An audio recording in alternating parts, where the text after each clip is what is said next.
Subhanallah, kita ini ajaran Islam begitu sempurna. Dan kita pun diatur, dijelaskan dalam Islam. Nah, ini tadi ada kaitannya dengan wudu.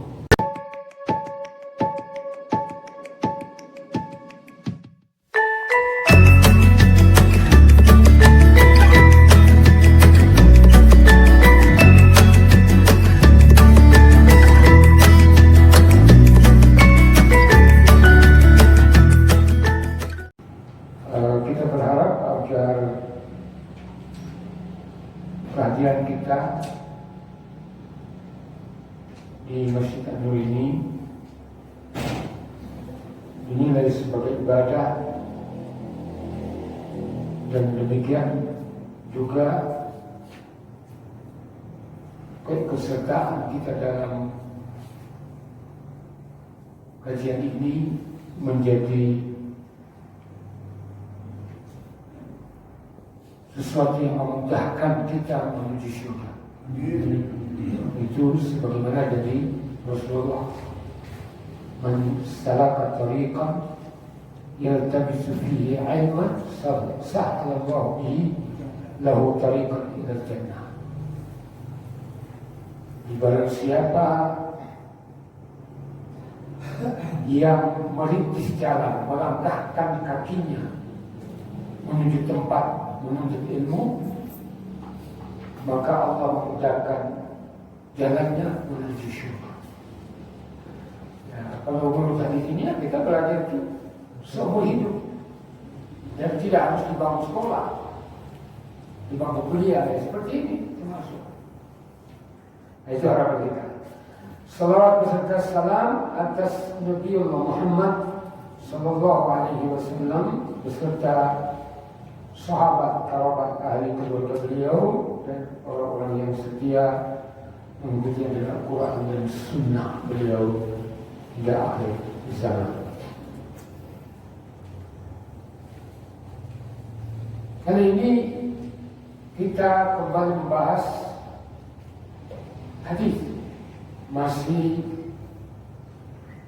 kitab tentang wudu bagian keempat, karena banyak sekali hadis-hadis mengenai wudu yang ada kaitan dengan wudu. Yang pertama dalam bagian ini yaitu hadis yang menjelaskan mereka yang berpendapat bahwa wudu tidak batal selain dari apa yang terbuat dari dua jalan, yaitu kubul atau dubur. Ini beberapa hadis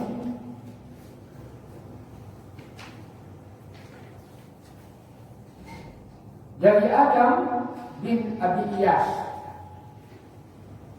sampai kepada Abu Hurairah. Ini namanya sanad. Abu Hurairah berkata bahwa Nabi SAW bersabda, "La yazalul 'abdu fi salatin maka fil masjid yang tadhirus shalah." Ini bergeser. Seorang hamba akan selalu dihitung sholat atau menjalankan sholat selama ia di masjid menunggu sholat. Jadi yang kita ini kan sholat tadi, kemudian menunggu sholat isya. Tidak melakukan apapun saja, kita sudah dapat pahala dianggap sholat. Apalagi kita isi dengan kajian, dengan bacaan Quran, zikir, pahalanya berlipat-lipat. Nah, dengan catatan di sini malam yuhdits, selama ia tidak berhadas. Jadi kita tetap mempertahankan wudu. Nah, itu maksudnya maka ada kaitannya dengan wudu.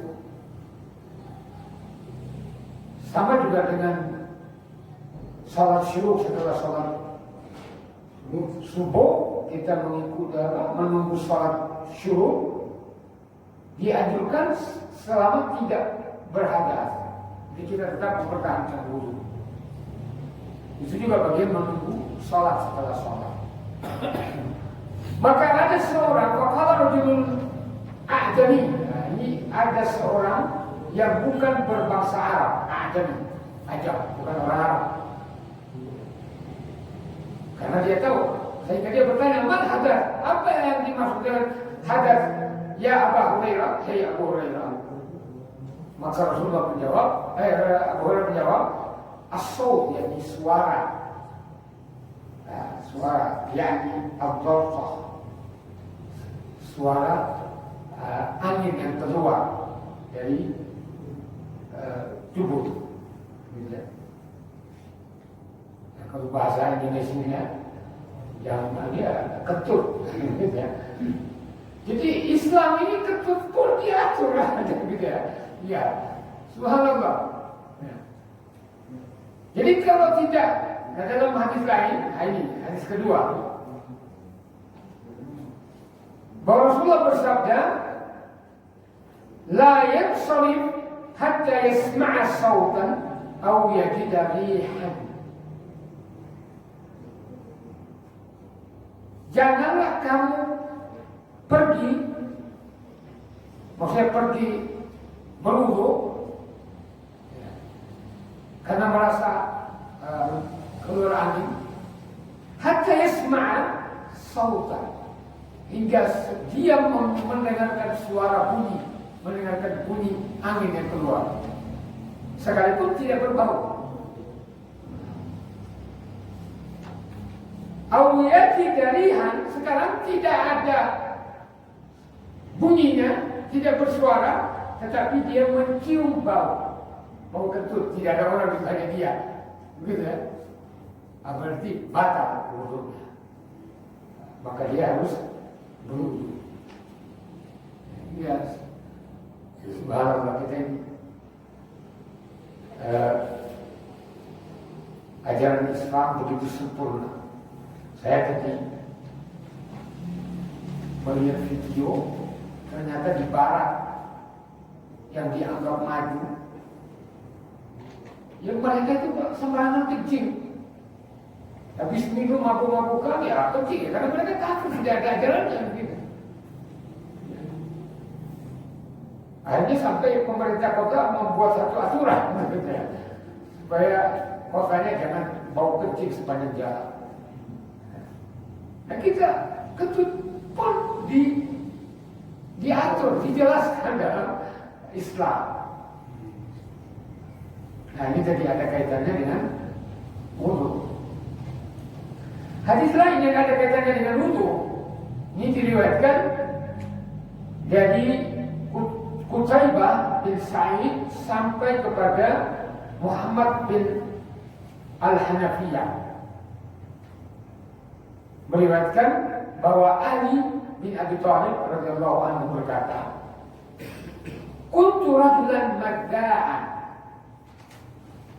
Dulu aku adalah seorang laki-laki yang mudah mengeluarkan madi. Madi itu begitu pipis, di akhir ada keluar warna putih seperti sperma, atau wadi, yaitu sebelum pipis keluar, gitu ya. Maka kata Ali bin Abi Thalib, "Fastahyaitu," aku pun malu an as'ala Rasulullah, untuk bertanya kepada Rasulullah, karena Ali sepupu Nabi menikahi anaknya Rasulullah, ya, sama mertuanya yang malu. Ya. Fa'amartu Miqdad ibn al-Aswad, maka aku pun meminta kepada Al-Miqdad bin al-Aswad untuk menanyakan hal ini, fasalahu, lalu ia menanyakan kepada Rasulullah. Maka Miqdad menyambung apa yang dikatakan oleh Nabi, yaitu fihil wudu, tidak perlu mandi tetapi berwudu. Maka oleh para sebagian ulama, jadi kalau kita mendapatkan ada yang berbentuk atau berupa sperma, baik sebelum pipis ataupun sesudah pipis, gitu ya, maka tidak perlu mandi, tetapi wudu, cukup wudu. Jadi dicuci kemudian kita wudu.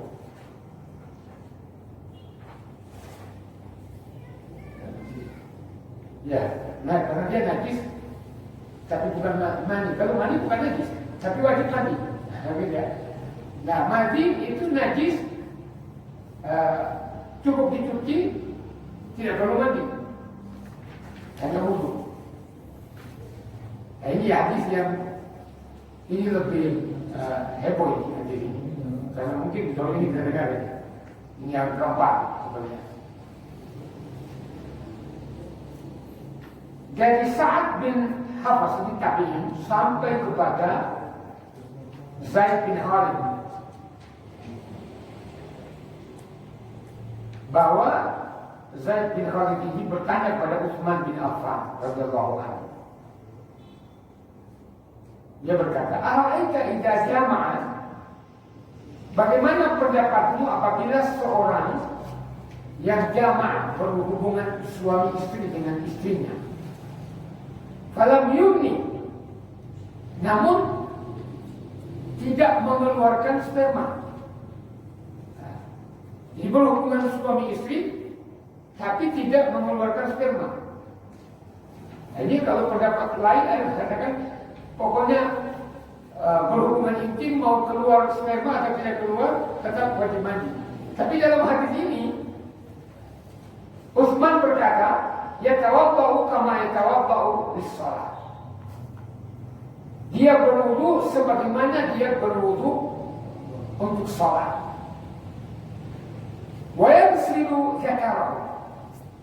Dan dia membasuh zakarnya. Ya, sudah kita tahu kan ya, kemaluannya. Nah, hal ini kata Utsman, aku mendengarkan dari Rasulullah SAW. Fasa'altu an dzalika Aliyan. Aku bertanya mengenai hal ini kepada Ali, Zubair, Talha, Ubay bin Ka'ab. Ini artinya banyak yang melihatkan sahabat. Ali, Zubair, Talha, Ubay bin Ka'ab. Ubay bin Ka'ab ini yang mengajari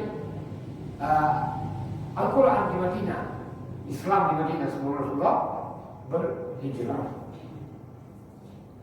Ya, radhiyallahu anhum, semoga Allah meridai mereka. Fa'amaruhu bidzalika, maka mereka semua menyuruh atau memerintahkan untuk melakukan seperti apa yang aku lakukan kata Utsman. Apa yang aku perintahkan, yaitu cukup berwudu, mencuci kemaluan, kemudian berwudu seperti salat. Ya, tapi ini pendapat, tapi ini hadis Bukhari, gitu ya. Nah, tetapi ada juga pendapat bahwa pokoknya berhubungan suami istri, keluar sperma atau tidak tetap wajib. Ada lagi satu hadis mengenai hal ini, mengenai usul ini ya. Dari Ishaq sampai kepada Sa'id al-Khudri bahwa Rasulullah SAW arsala ila rajulin minal ansar, bahwa Rasulullah SAW mengutus kepada seorang laki-laki Ansar. Faja'a wa ra'suhu yabtu. Maka laki-laki Ansar tadi datang sementara rambutnya masih menetes air, masih basah. Nah, maksudnya. Faqala Nabi sallallahu alaihi wasallam, maka Rasulullah sallallahu alaihi wasallam bersabda atau bertanya, la'allana a'jalnaka. Ya. Sepertinya kami telah membuatmu tergesa-gesa. Ya karena belum sempat rambutnya dihandui atau dikeringkan. Nah, jadi begitu mandi cepat-cepat, ya, sehingga menghadap Rasulullah. Maka orang tadi berkata, "Na'am." Ya iya betul. Begitu ya. Maka Rasulullah SAW, maka Rasulullah bersabda, "Idza u'jirta atau qahitta, fa'alaika al-wudu." Jika kamu dibuat tergesa-gesa atau tertahan, tidak mengeluarkan sperma, ya, saya pakai istilah sperma saja, jadi tidak terlalu aneh, ya, vulgar.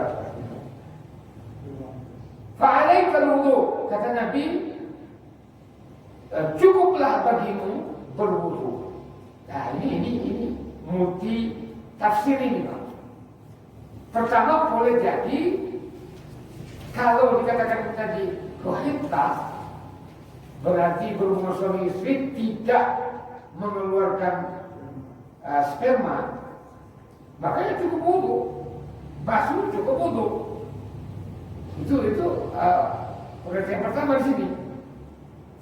Nah yang kedua, kalau orang berhubungan suami istri belum sempat mandi, ya sebenarnya dia dianjurkan untuk berwudu dulu. Kalau memang ada tamu, ada apa, gitu ya. Ya tahu-tahu masih berhubungan suami istri ada tamu. Gitu. Ya kalau kita mandi lama menunggu di tamu, ya sebenarnya cukup membasuh kemudian berwudu. Nah nanti mungkin kita dapatkan juga nanti dalam kitab tentang mandi, ya mandi. Karena menurut yang saya baca beberapa hadis, sebaiknya setelah berhubungan suami istri segera mandi, karena ternyata setelah teliti, ketika seseorang dalam keadaan duduk, pori-porinya itu terbuka. Nah, setelah dia mandi baru terkatup kembali. Makanya anjuran kita mandi setelah berhubungan suami istri itu, perintah itu ada hikmah di dalamnya. Subhanallah.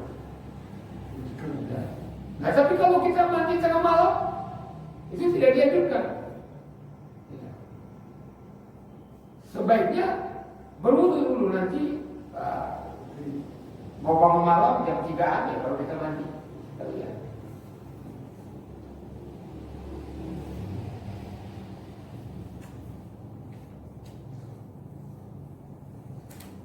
Nah, ini banyak periwayat seperti